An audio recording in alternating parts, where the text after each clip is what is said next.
ก็ว่ามันเข้าใจน่ะล่ะยายเอามื้อนี้เว้าเรื่องหยังเรื่องตนดูอย่างไรเพิ่นว่า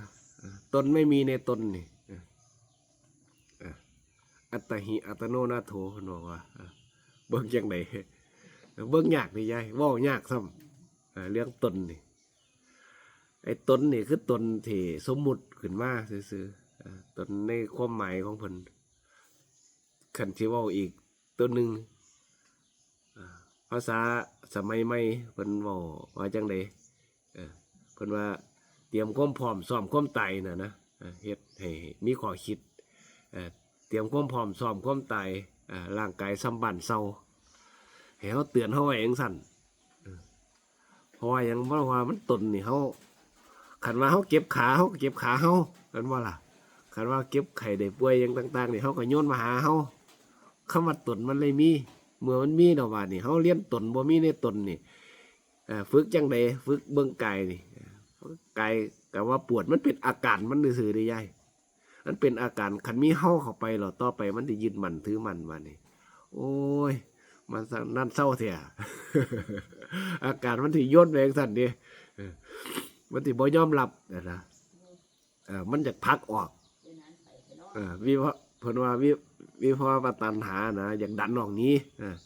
ตัณหาความทะยานอยากแล้วความอยากได้เพราะว่าตัณหาคือสภาวะที่มันเกิดขึ้นมันเป็นอยู่โอ้ยดังก็หายใจบ่ออกล่ะยาย เบิ่งกิจคณะเบิ่งบาดที่ว่ามันโกรธมันหลงมันหลงนี่ล่ะที่เพิ่นว่าตนนี่มันเป็นอาการของมันเบิดนี่พวกว่านี่มันเป็นอารมณ์มันเป็นคลื่นแห่งกระแสกระแสสิ่งที่มันถูกรู้มันติดต่อต้านจิตมันติดต่อต้านมันเท่ากันมันมีคำว่าเฮามันติคำว่าตนตัวนี้มันติเกิดต่อต้านขัดใจบ่ยอมรับขันเฮาบ่ค่อยๆสอนมันนี่คือแนะนำว่าเฮาสอนใจเฮานี่ซ้ำกันกับว่าเด็กน้อย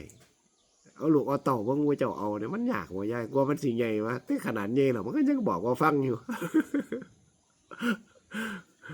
เดี๋ยวใดดีก็ให้เอาเดี๋ยวใดก็อ้อยเอาส่วนใหญ่ก็อ้อยเอาน่ะเฮ็ดด้วยความอ่อนโยนดีๆในใจนี่ต้องปลอบประโลมโลมนี่